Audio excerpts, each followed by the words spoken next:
Welcome to my channel. I'm Elizabeth Liz Muschett, and today it's the Astrology Star Sisters bringing you the new moon forecast for Virgo of 2025. And my friend and star sister and fellow astrologer, Madam Simon, is joining me. Welcome, Simon. Good to have you back. Good to be here, Liz. Thank you for having me. Oh, you're so welcome. So it's Simon Dunedin or Madam Simon, and I'm Elizabeth Liz Muschett. Simon is an archetypal astrologer, tarot reader, and visionary artist. Her website is iconalchemy.com. And I'm an astrologer, author, intuitive, and tarot reader, Dwarf Planet University graduate, certified relationship astrologer, and my website is alightpath.com. And we always enjoy hearing from our audience. We're talking about the Virgo new moon, and I'm going to just briefly talk about how I use it to manifest. I like to wait for the first sliver of the moonlight to complete my new moon manifesting. But usually on the new moon, or maybe just before the new moon, I write down what I wish to release. And then as the sliver's coming, or a day to two after, I write my desires and wishes that I want to bring in. And then I light a candle to set my intentions. And I always say, dream big. And since we're talking about Virgo, it could be around health or how we want to be more analytical or communicate in better ways. And then if you know what house that's in, then you can have it more specific to your needs. So, Simon, how do you use the new moon energy? So, I'm probably not as methodical in terms of like a ritual kind of thing to do with it. It's more that since I write about the transits quite regularly, chances are I've already written about the new moon at the time of the new moon. And so therefore, I am usually using that day to kind of percolate on the concepts of the new moon, what's going on with it, what transits are flavoring it. And then if it seems like any of those have application to my life, and chances are they will, but they're more likely to if the new moon is in some way impacting something within my own natal chart, then I'm going to be a little bit more conscious about how does that work with me and how can I work with that energy. A lot of my work with astrology is really about getting a sense of what the flavor of a moment in time is like. And then how can I, in some way, hitch a ride with that energy to do something that I want, to make something that I want work out better, be easier. So it's a different modality of magic, quote unquote. Okay, there are those who view magical practice as being getting the universe to conform with their will. And that's not how I'm looking at it. It's I am willing my will to go with what are the best opportunities that the universe is presenting to me. Oh, thank you for sharing that. I really like that analogy. And oftentimes I'll use when the wind is up and you can have the wind on your sails to push you in the help you push you in that forward direction. So it's very similar. And I know earlier you told me about how possibly you can use the planetary days. Can you briefly give us a quick little synopsis of that? Okay, so each of the days of the week has a planet associated with it.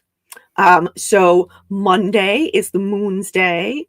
Tuesday is Tyr's day, Tyr being a Norse god who equates somewhat with Mars. Okay, so it's Mars's day. Wednesday is Woden's day, which would be a trickster figure in Norse mythology that corresponds to Mercury.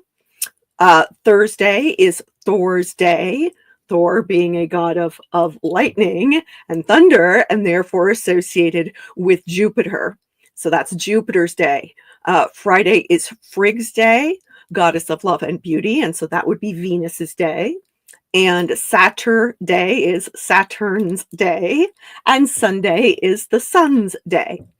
And so using the planetary days, you can apply certain activities to those days. And you can also use them to kind of, avoid activities that don't align well with those days. So, for example, I personally would not want to go for a spa day on a Tuesday. That's a Mars day. It's not really spa day kind of thing. You would use Fridays for that, or Moon Day, Monday, to rest and relax. Okay. I'm a diehard gamer. So Wednesday is a gaming day for me because Mercury is the god of games. And I also tend to work on my website and do writing and other mercurial activities on that day. So thinking about the planetary days in terms of, what's the relationship with each of these planets in your own chart? And how does your natal moon position affect the things you would like to do on a moon day, a Monday? That would be taking care of your body, taking care of your emotions, maybe doing some inner child work. All of those are good things for a Monday. So that's just a really rudimentary introduction to planetary days. Well, thank you for sharing that. And I know we've talked about doing a show on the planetary days, and we need to work on that to do that in the future here someday down the road, because it's very interesting. Okay, so back to the new moon. The Virgo new moon is at 0 degrees on August 22nd, and that's a Friday, so that's a Venus day. Virgo is a mutable sign, so it's about completion. It's an earth element, so I'm going to use the word stability today. The planetary ruler is Mercury, and new moons are about new beginnings, creativity, and initiation. Anything you'd like to add, Simon? So Virgo definitely has associations with practicality, but specifically practicality when it comes to information, or more to the point, applying information, applying knowledge and data within the material world. And so, since it's ruled by Mercury, and Mercury also rules Gemini, we gather information, but in Virgo is where we actually apply it. And so there's definitely a practical, grounded kind of feeling to a Virgo new moon. A Virgo moon is also called a medicine chest moon because it's very concerned with matters of health. Well, thank you for sharing that all. That's fantastic. Okay, now we have the moon aspects. We have the moon trine Chiron and Eris, square Uranus and Sedna, quincunx Saturn, Neptune, and Pluto, sesquiquadrate Ceres, and semi-square Jupiter. So go ahead and start telling us about some of these aspects. Okay, and of course the first aspect, which I, didn't get into here until we actually got here and started talking, is this new moon is on the fixed star Regulus, which is one of the royal stars. It's a star that is associated with Leo. It is just recently, within the past few years, moved into the tropical sign of Virgo, but it is still, of course, sidereally located in Leo. And that star, it's one of the royal stars. So it's associated with fire, with Leo, with if you're in the northern hemisphere, it's definitely associated with the south, right? And it has to do with leadership, but it is principled leadership. If one engages in leadership behavior that is unethical in association with transits to the star, or with this star prominently placed in your natal chart, it's not going to go well for you. So that's where we're starting from then. And that's then going to flavor this new moon's interactions with all of the various planets and asteroids that it's transiting. So first things first, we have a trine to Chiron and Eris. So Chiron and Eris have been palling around for the past few months. They will be continuing to pal around together for the next few months. They've been doing this dance, kind of a little bit back and forth, depending upon which one is retrograde at any given time. They're going to have another conjunction again. I think there's one in October, and then the last of their conjunctions is going to happen right around the same time that the big Saturn-Neptune conjunction happens next February. Okay. So this is one of those ongoing underlying themes that we've got for this year and into next. Okay. And so this moon trine, that Chiron Eris conjunction, is then bringing both our conscious and unconscious awareness to those Chiron Eris themes, but in a supportive way because it's a trine. Okay.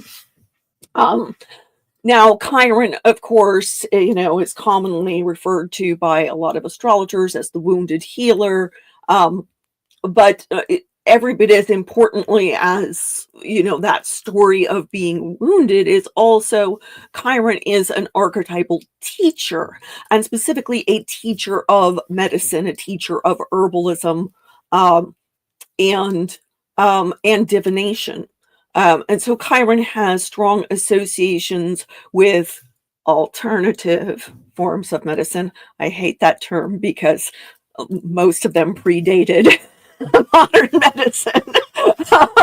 I agree with that for sure. But so we've got those kinds of associations with both our wounding and the wisdom that is necessary to achieve some measure of healing, with the recognition that chironic wounds don't tend to be ones that are ever going to fully go away. On some level, we have to learn how to live with them. Okay. Now, that doesn't mean that we can't find more healthful ways to exist with them. Okay. So for example, those of us with chronic illnesses, we can either allow them to constantly be this kind of millstone around our necks, or we can find ways to work with them, knowing that we're going to have our good days and our bad days. Okay. But that as a result of our experiences with our wounds, if we are willing to face them and accept them, there is wisdom to be found within the wound. There are things that we learn from the experiences of our pain that we don't learn any other way. And that's not to say that, we should all become masochists either, right? A chironic path can be a challenging one, okay? It's never a totally soft and squishy, this is easy, okay? When you combine Chiron with Eris, there is much more of an in-your-face quality to both the wounding and our approach to walking with it. Eris is the goddess of discord. She is a kind of a counterpart to Mars, except unlike Mars, she doesn't actually do the fighting herself. She basically like gets excited by her, her bloodlust, and she stirs up everybody else to do the fighting and then watches as they have the battle. She can be a bit of a mischief maker that way. She can incite conflict just for the heck of stirring the pot, right? She's just like, oh yeah, love that. Okay, but there is also a truth-telling quality about her. She confronts hypocrisy. She deflates stuffed shirts. She, brings down those who are high on their own supply. And so you combine that with Chiron, and now you have some, potentially challenging conversations about the things that hurt us. We've seen that people are, especially within the past couple of years, there's been like a lot more of, people feeling like, why can't we all get along? Well, there are some very real concerns that people have had that have consistently not been addressed on societal levels. And so, there comes this point where you're like, okay, I can't police my tone about this anymore. I can't say it in like nice and polite ways and get you to listen. So now I'm going to say it in whatever blunt, annoying, difficult, challenging kind of way I have to say it to get it out there in a way that will actually get you to listen. And so we've seen a bunch of that going on with this Chiron Eris conjunction and the series of conjunctions that are have been going on or are continuing to go on. So this new moon, this sun and moon combination, then when we've got the sun, that's the light of consciousness, and the moon, our unconscious awareness. The sun brings that sense of purpose. The moon is what is habitual, what our knee-jerk reactions are. When you combine those together, now you've got that sense of the fullness of our awareness, both conscious and unconscious together. And here they are operating in this flow state with that Chiron Eris conjunction.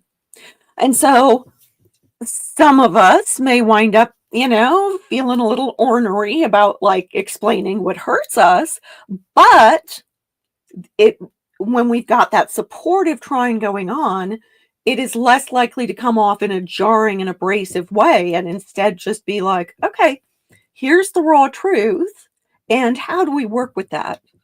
Where can I move forward with that? Because remember, I said that Virgo is practical. Virgo is applied knowledge. And so when you learn things about what's hurting for yourself or for those around you, it's not enough just to sit and kvetch, right? Well, and I that energy is encouraging us to look at what our wounds are or how we feel we've been unjustified and to do some work on that. Yeah, absolutely. And that's the great thing with, Virgo is applying knowledge on a practical level over time. It is the path of the apprentice on the road to mastery.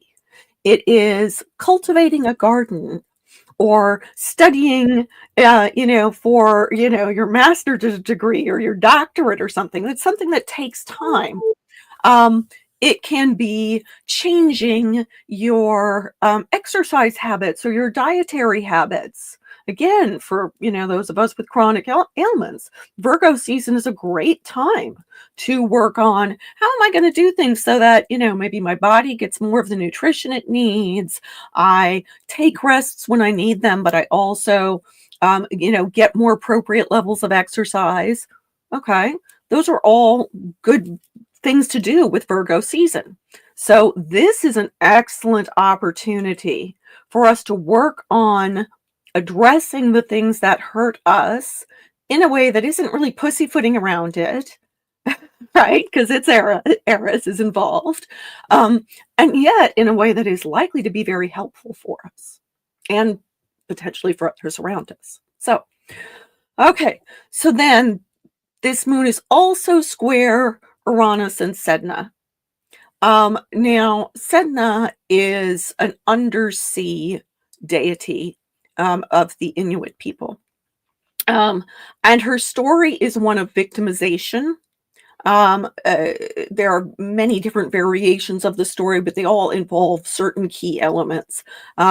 One of them is her potentially being married off to somebody she doesn't want to get married to, um, and her father and or brother taking her in a canoe out on the sea, whether to take her to the new husband or to take her away from him when it's discovered he's not right for her. And a big storm comes up. Um, and her father gets scared that, the boat's going to sink. And so he chucks her over the edge. And she grabs onto the edge of the canoe and he chops her fingers off so that she can't hold on anymore. And her fingers that were severed from her hands become these sea creatures that, the people wind up depending on, like seals and whales. Okay. And, Sedna goes and effectively, drowns, but becomes a deity, dwells underneath the sea.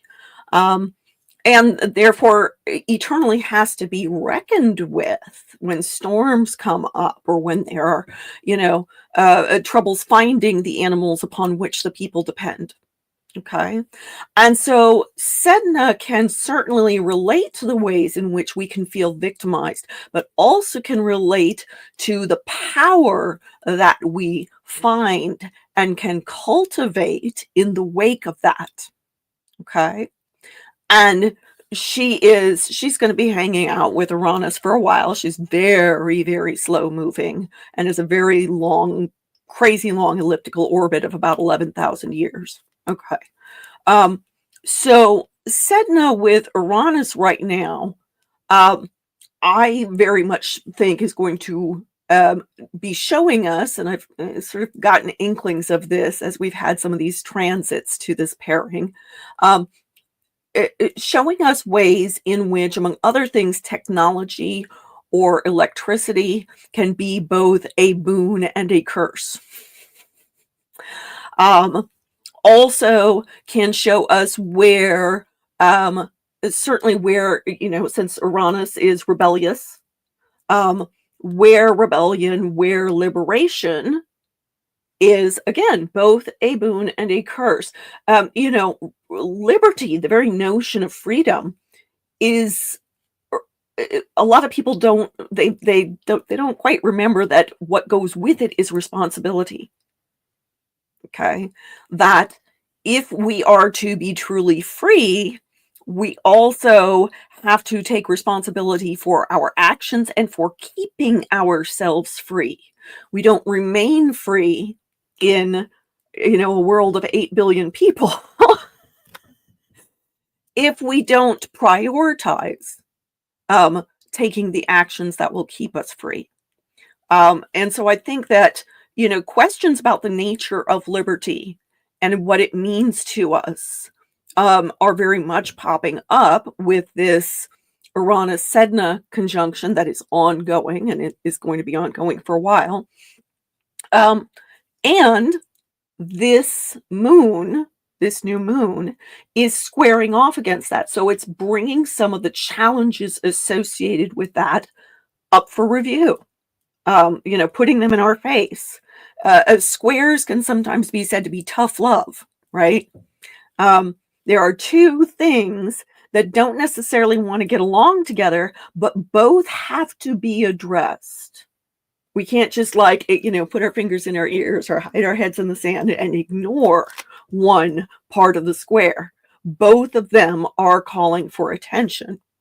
And so, the sun and moon, conscious and unconscious awareness, is on some level having some struggles with integrating the information that we are getting about what is the nature of liberty, what is the nature of our own feelings around that, where are we like I tend to refer to Uranus as cosmic discontent. Okay. um, I like and that. so and so that cosmic discontent can have, for some people it manifests as simply, a bit of restlessness, or maybe it's a little bit of boredom. I want to spice things up, I want to change things up. Okay. Um, for some of us, it can be full blown anxiety. Okay. And so for those of us who are prone to that, this is a time to look at, take a good hard look at what makes us feel anxious, what gets us kind of on those, feeling jumpy like a cat on a hot tin roof. Okay. And what can we do about it?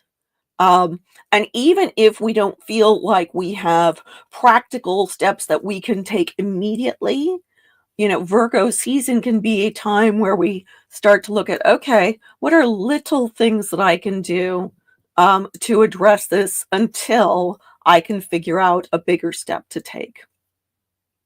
Okay.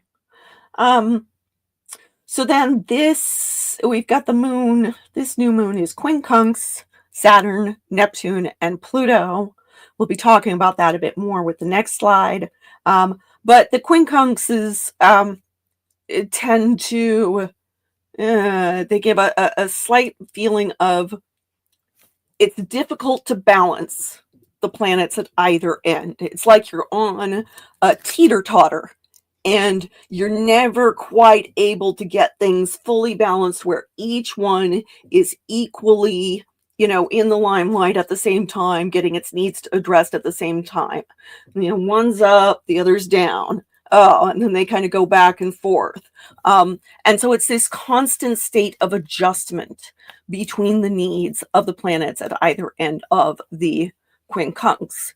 And so, the sun and the moon can be very personal, right? Our core sense of purpose and our conscious awareness with our unconscious awareness and our knee-jerk reactions and habits up against two outer planets and the more stern of the social planets. And so that can feel a little intense. We'll get into, what that means with the yod, but that's our first introduction to it. We've got a sesquiquadrate from the sun and moon to Ceres. That is a sesquiquadrate is a square and a half. And it's kind of interesting, we've got each of these kind of tense aspects here, the square and a half, and then the semi-square to Jupiter. And the sesquiquadrate and the semi-square can be seen a bit like an itch. An itch that needs to be scratched, right? It's not as in your face as the square. Or maybe it's kind of gone, in the case of the sesquiquadrate, it's gone a bit beyond the square, where it's like, yeah, there was the challenge, but now maybe I'm a little closer to integrating the concerns of the planets on either side. So we've got both supportive and challenging aspects here. I do like to think of, when I'm looking at any transit that's got both, I like to see both, because it means, it's not too hard and not too easy. This does move more on the side of tension. But that's okay. We've got other aspects going on that will help it. Well, thank you for all that. And this new moon on the west coast of the United States is on August 22nd at 11:07 p.m. and August 23rd on the East Coast at 2:07 a.m. Eastern Standard or Eastern Daylight Time. And I just want to reiterate and cover that this new moon is at 0 degrees Virgo, and we're going to have another new moon coming up next month at 29 degrees Virgo. So can you give us a few hints of what that might be like? So the next new moon in Virgo, this is unusual. We've got a pair of new moons in the same sign at the beginning and the end of the sign. And the one at 29 degrees is actually going to coincide with a solar eclipse. So, well, that'll be nice in eclipse season, right? With all of its, yeah, I look at an eclipse as like a cosmic reset button. So it's like, oh, this sudden, change, wherever that eclipse is showing up, right on the axis of the signs that are involved with the eclipse. And so this 0-degree Virgo eclipse is like we're beginning this journey through Virgo topics so that by the time we reach the 29-degree, new moon, not eclipse. I said 0-degree eclipse, didn't I? That by the time we reach the 29-degree new moon, we will have learned all this Virgo kind of information on that bodily level because it's a lunar cycle. Okay, and the moon relates to the body, to the unconscious, to our instincts. Okay, and so Virgo in particular is very much about habits. Okay, so it seems like this lunation in particular, this lunar cycle, is a really good time to work on our habits and get ourselves like really fully immersed in a particular new pattern for ourselves. And that may involve throwing out some old patterns for ourselves, right? So that by the time we reach that 29-degree new moon and that eclipse, then we will be ready for that reset. It's like we'll be primed for that reset because we've done all the legwork in the build up. And the thing to remember about any planet at 0 degrees. So what is a zero? Zero is a space. It's a space. It is an open place for us to bring something into, or for us to build something. And within the 0 is all potential because we haven't decided on anything yet. Okay? The moment we step into 1, okay, we've made some decisions. But 0, we haven't decided anything yet, and therefore all things are possible. And so I would very much encourage, regardless of what your, beliefs or modalities are, this is a time to kind of breathe into this new moon and create some space in our heads, in our physical surroundings, in our routines to allow for the possibilities to come in. Because they can't come in if there's no space for them. Absolutely. It's like, yeah, open up some space and allow it.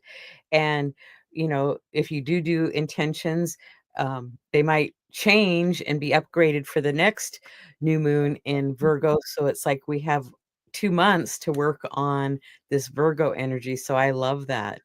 Yeah. Okay, so now we're going to look at the yod. So go ahead and start. Yeah. I did just wanted to continue with the thought you just had. It's almost like this Virgo season asked for extra time. Absolutely. I agree with that. 100%. Okay, And so I like that. yeah, yeah. Okay, so we've got this yod.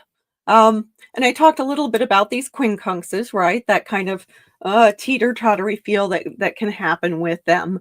The yod aspect pattern joins 2 quincunxes and a sextile at the base. And this sextile has been in orb for a while now because these are outer planets. They move slowly. But the Neptune Pluto part of the sextile is exact during this week. And so it's there. It's this is a really tight sextile at the base of this yod. My mouth is just not working today, apparently. Virgo's ruled by Mercury, and Mercury is a trickster. So apparently they're exercising their sense of humor right now. And we're recording on a Mars day, so it's like maybe your brain's going faster than your mouth or vice versa. Yeah, that often happens to me, actually. I have Mercury and Mars sextile natally. So,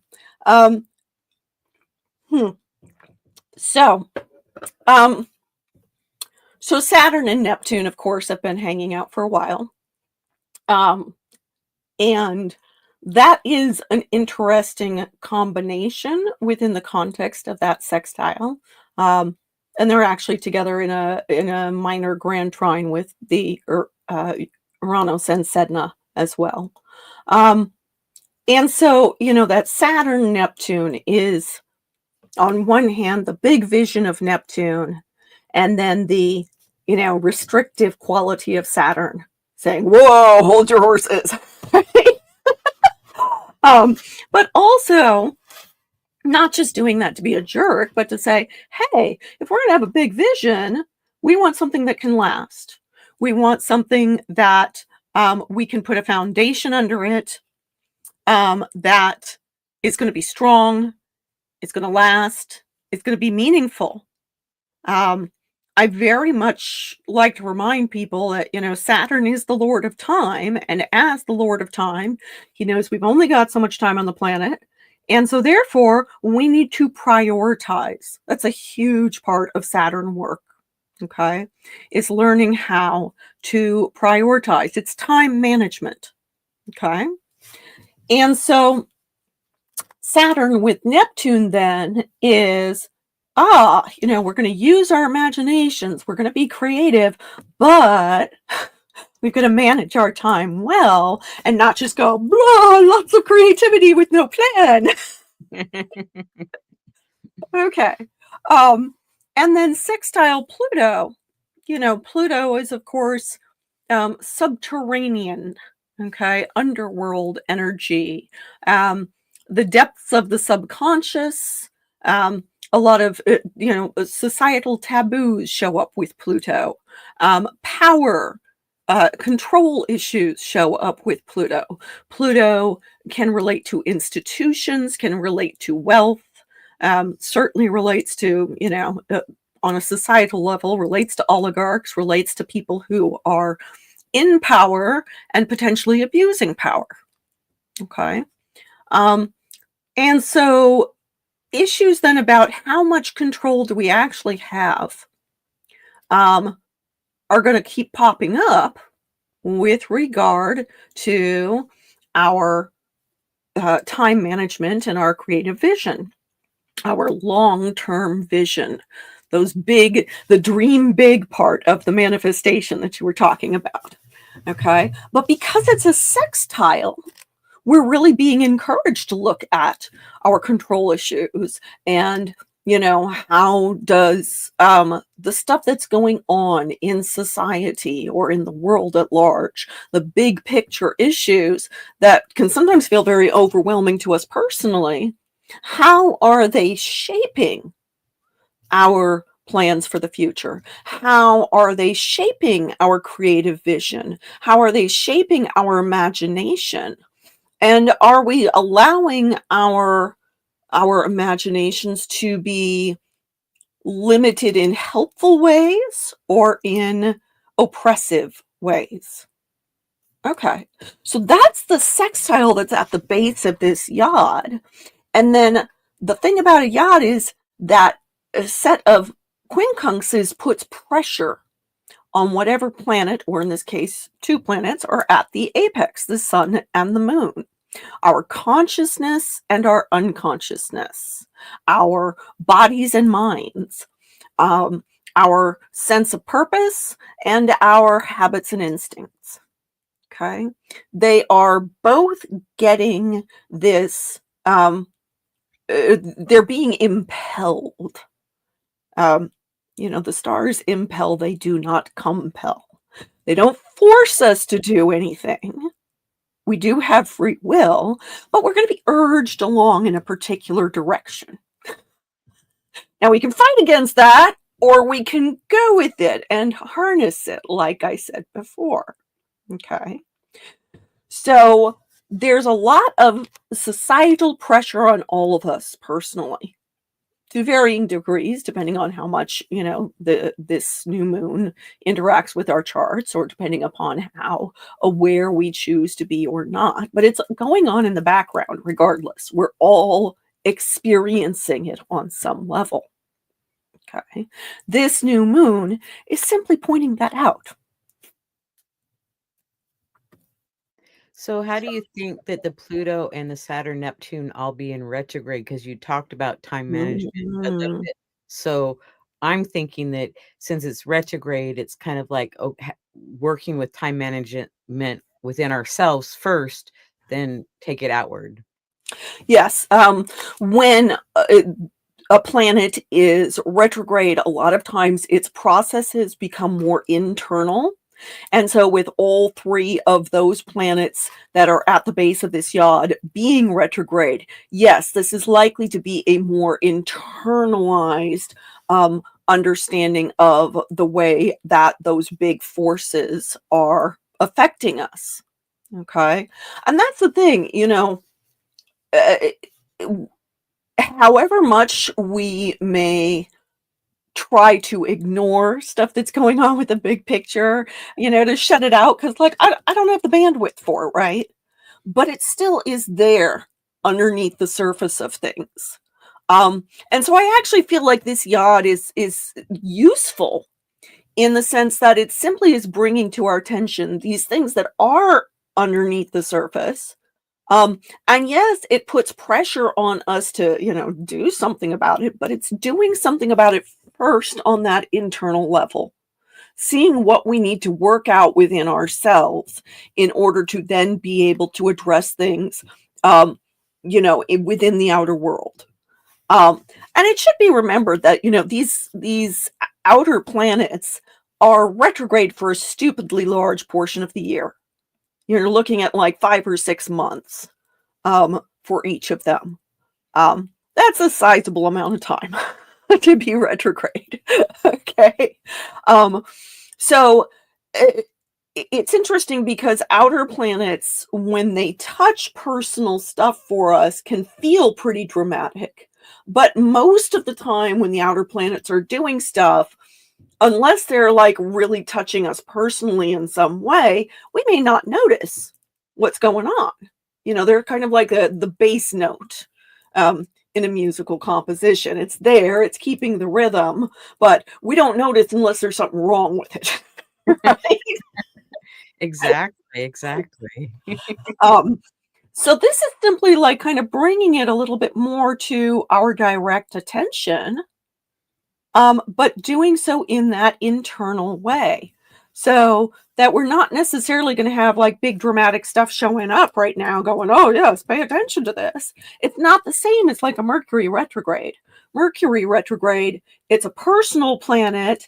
It goes retrograde multiple times a year, but it's only retrograde for a short period. And then, oh, it seems like things are haywire, right? Um, but that's more obvious, is what I'm getting at. This is a more subtle undercurrent, unless it happens to be transiting stuff in our personal charts, in which case it's very dramatic. Yes, it can be. I agree. Okay, now we're gonna go on to an aspect pattern, the triangle of potential, and I'll let you tell us all about that.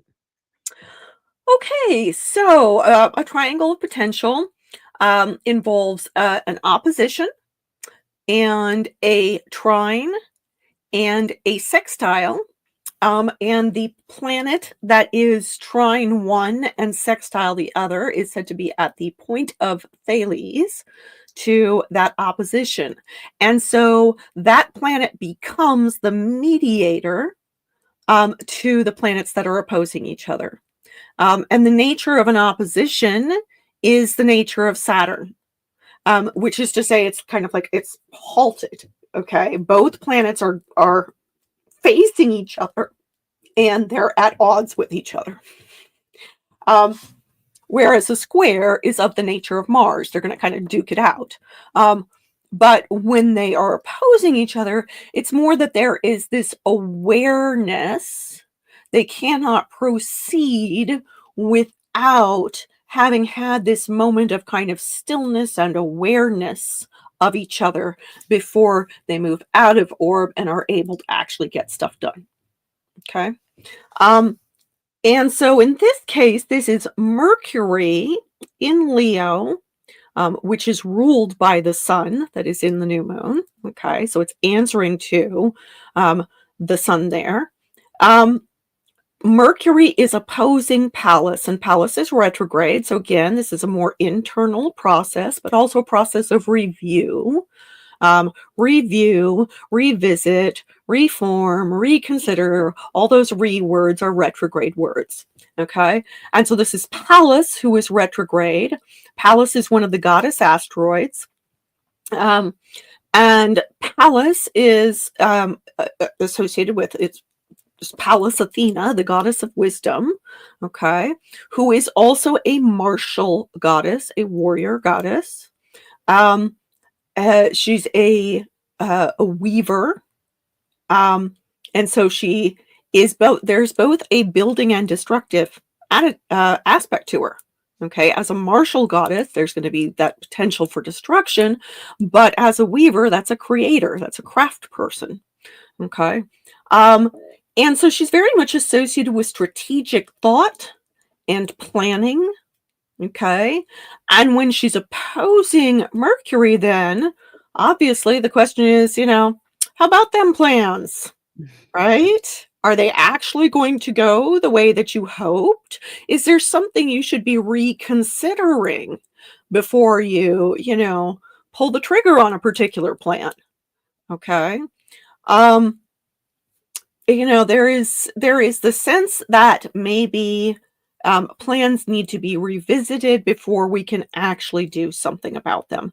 And at the same time, there is the potential for our ability to plan to kind of be going up against whatever's going on in our heads, or how are we communicating. So Mercury, of course, has done a recent retrograde and is now, I believe, coming still in shadow. Yeah, still in shadow a little bit. Sorry? 1 or 2 more degrees and it'll be out of the shadow. But for now, still within that shadow period. So there still are those kind of reverberations of reconsidering stuff. Now, Mercury in Leo being ruled by the sun, is then going to relate to the sense of self, right?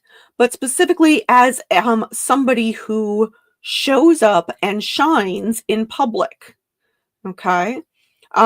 So this is why Leo is associated with leadership, and especially with this new moon being on Regulus. That's big leader energy. Okay. And so that's then informing that Mercury. Mercury in Leo then is about finding our own voice. Okay. And, being willing and able to speak up and be heard and present our ideas to the world, to be known for our ideas. But if our ideas and what's coming out of our mouths is at odds with our plans or with our strategic thinking, that does suggest maybe some unwise pronouncements. Pallas is a goddess of wisdom, right? So enter in Mars at the point of Thales to this opposition. And Mars is in Libra. That is considered to be the sign of Mars's detriment. Okay. Because Libra is ruled by Venus. And as mentioned, we're on the planetary day of Venus for this new moon, unless you're elsewhere in the world, but this is for the West Coast. You're on the planetary day of Venus. And so Mars in Venus's sign is having to abide by Venus's rules. And Venus is connective and loving and wants things to be pleasurable, wants things to be socially harmonious and balanced and fair. Okay. And, she's a peacemaker. Okay. Well, here's this god of war hanging out in the home of a peacemaker. He's like, come on, I just want to fight something. Okay. But Venus is saying, look, you can get what you want, but in order to do it within this space, you have to play nice. You have to work with others to get what you want. Mars in Libra has to assert our will cooperatively. Okay. And so that then suggests that the showdown between Mercury and Pallas can actually be mitigated here by Mars. Yeah, he may be a clumsy peacemaker, but those are the rules he's having to operate by. And so our actions now, if they are working with others, if they are working toward equity, if they're working toward justice, now we're more likely to have our plans work out well. And I'm inclined to see that as the result of, if we get input from other people who are aligned with the causes that we align ourselves with, because Pallas is there in Aquarius, which is a sign of causes. It's a sign of group concerns. And if we're willing to partner up with other people, if we're willing to weigh the fairness of a situation, if we're willing to try to balance things out so that everybody gets their fair share, well, now maybe our plans are actually going to work out, and our ideas and our voice, our leadership voice, is now perhaps going to sound a lot nicer to the folks that we're working with, right? As opposed to just sounding kind of egotistical. Okay. Well, and working together, you can accomplish so much more. Exactly. You have more resources simply in terms of other people's brains. Okay.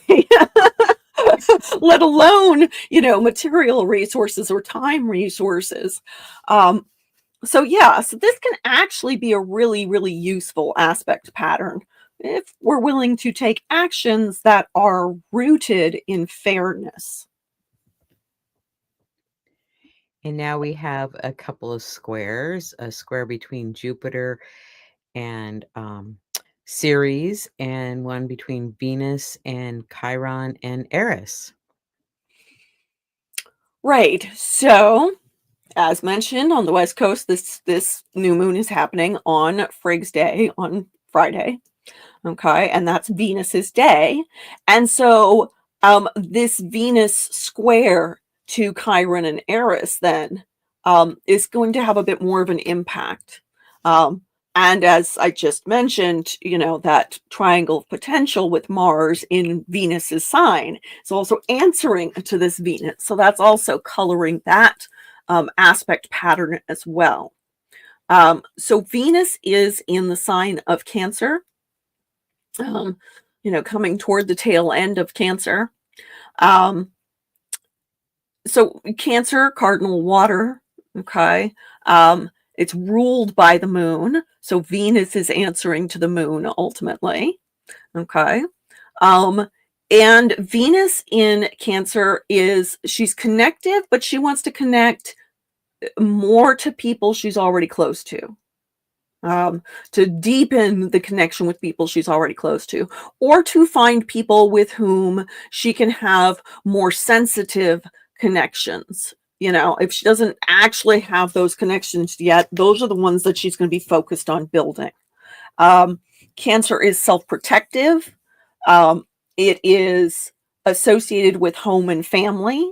So while Venus has been in Cancer, that can be a good time for getting closer to family, but In the context of this square to Chiron Eris, it can also be a good time for addressing family wounding.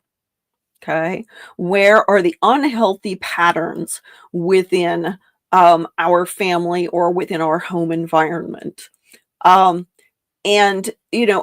Chiron and Eris being in Aries, Aries very much relates to our sense of self, our sense of identity, um, and our sense of competence and capability.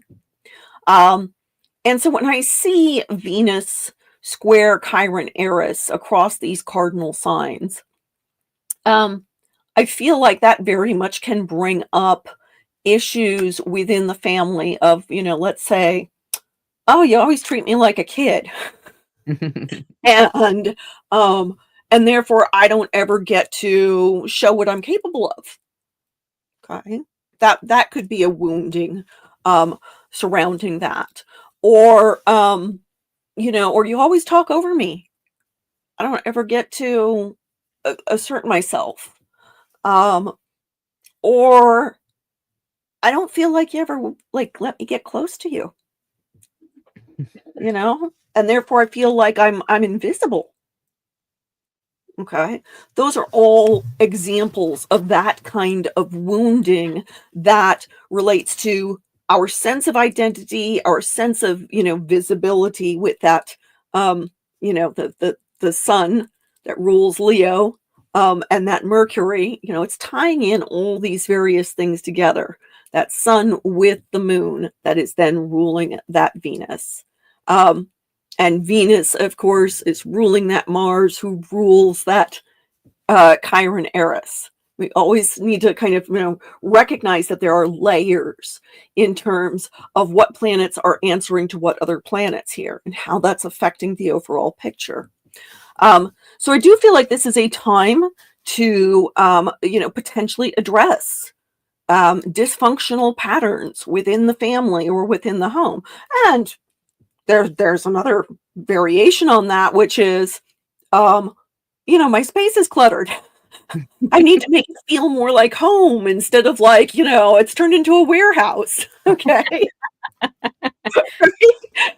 So so there can be ways that are more personal and not necessarily dealing with, the family or dealing with our immediate relations. But because Venus is involved there, yeah, our connections with other people tend to be brought up with this.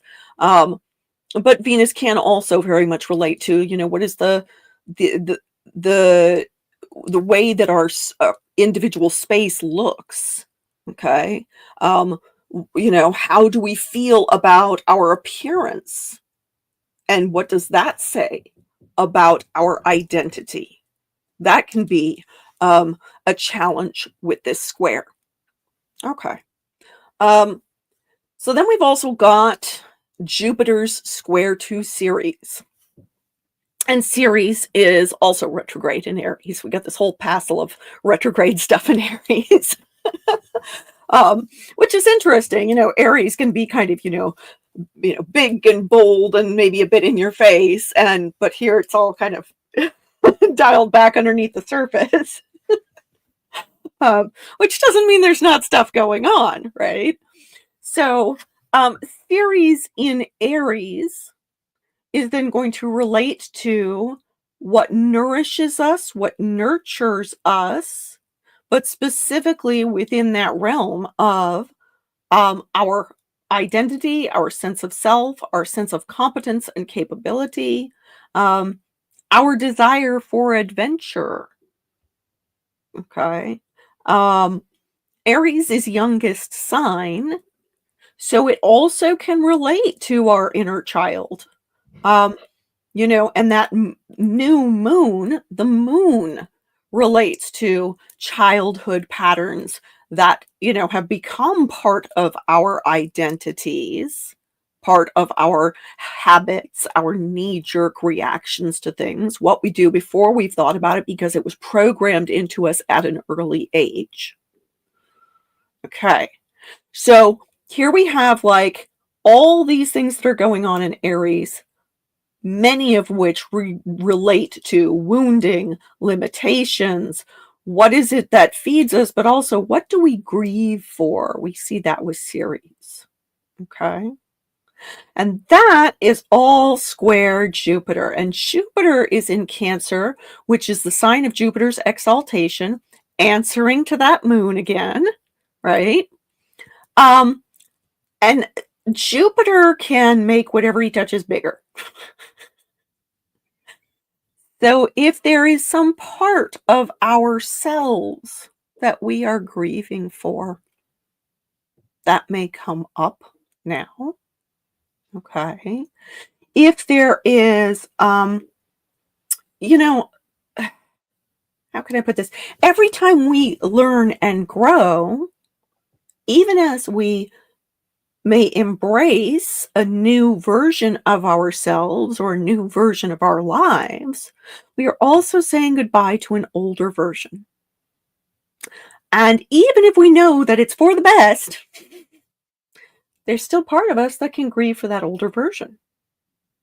Okay. Exactly.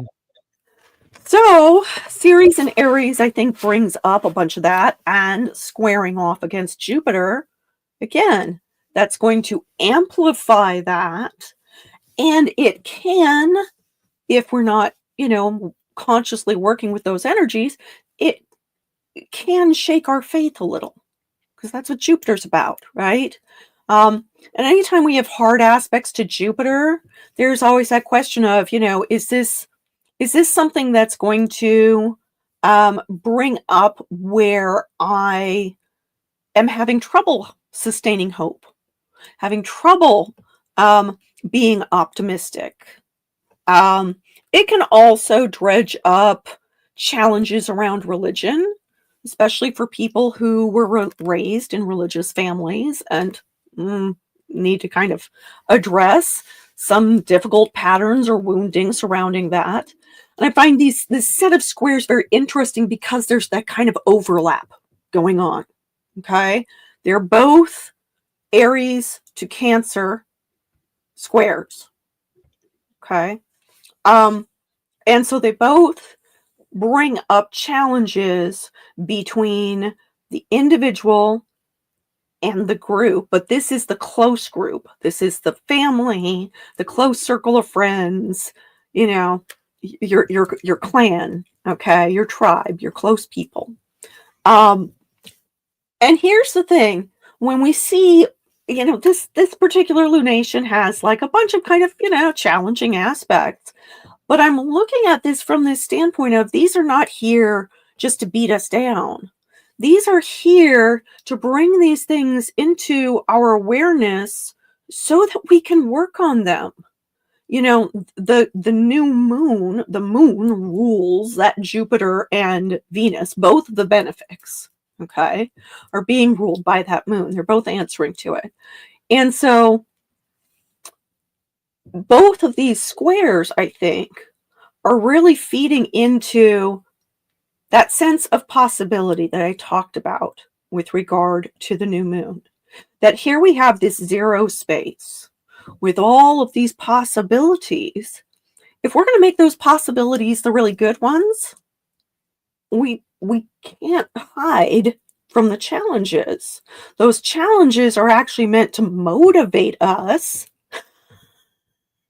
to do something that will improve our possibilities, both for ourselves as individuals and for our families, our friends, our communities, because everything has that ripple effect outward, right?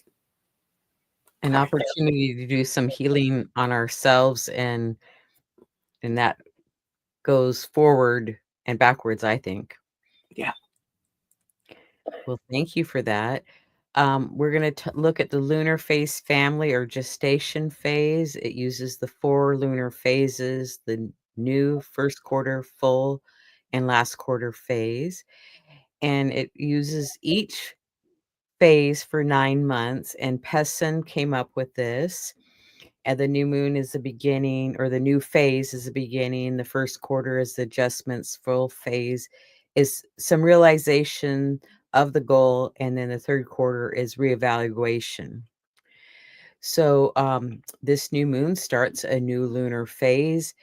and it's on August 22nd at 0 degrees Virgo and 23 minutes. The first quarter will be 9 months from now on May 23rd, 2026 at 2 degrees Virgo.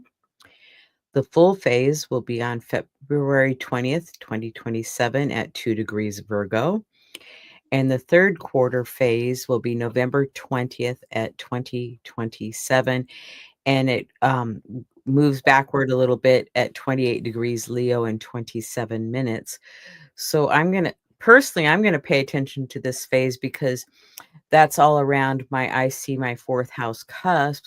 So for me, it's like I'm going to, kind of keep some notes and see how that works for me. And, everybody, it's different. So it's kind of a fun energy to work with, I think. Does anything come to mind for you? Oh, well, it actually is very close to my sun moon midpoint far is at 29 degrees of Leo. So, yeah, that is surrounding that sun moon midpoint. And the sun moon midpoint kind of shows us it's the combination of our solar and lunar energies. And so things that transit that can really bring out our sense of our full selves, and can make us feel really seen. I can always tell when somebody I'm around has synastry with me that hits that point. So yeah, so this particular lunar phase family, I think is worthwhile for me to watch. Right, and I love the 0 because it's like you've said over and over about the infinite possibilities and potential, so. And then the yearly lunar phase begins on August 22nd at 0 degrees Virgo, and then the full phase will be March 3rd of 2026 at 12 degrees Virgo. So I just like to share that with our audience and everybody. I want to thank you for joining me today, Simon. I appreciate it. And I want to thank our audience, those that are watching live and those that come back and watch at a later time. We appreciate you greatly. And Simon, can you tell us about your Patreon page? Yes, I write about the astrological transits there, and I create custom astrological art for my patrons. And I actually have a pretty wide variety of artistic practices that I engage in, as well as my astrological work. So, it changes. Oh, it's changed many times over the years in terms of what I offer there. But it is kind of I usually post something at least weekly. And and I've got a Discord channel and all that other good stuff. So it's a place to continue the conversation if that's something that you're interested in. And like Liz, I am a consulting astrologer. And so if you wish to schedule a consultation with me, my website is iconalchemy.com. Thank you. And as Simon said, I'm a consulting astrologer. I have a newsletter and you're on my YouTube channel. I appreciate you subscribing and liking. And other shows that I have several other shows with Astrology Star Sisters. Lots to offer you. Come back and check out some of the other channels or the other shows that we've done. We appreciate it. And again, I want to, and I'm going to be on Talk Cosmos on September 14th, talking about the 29-degree Virgo new moon, and it's an eclipse that day. And I want to thank everybody again. Oh, I have another slide. I want to thank our sponsor, Astro Peregrine Software. It's an astrology software program for Mac and Windows. I've been testing it out and I'm enjoying it. So, Simon, thank you again. I appreciate you joining me, and I look forward to you coming back in the near future. Thank you, Liz. Okay, we're going to say goodbye for now, and we'll see you soon.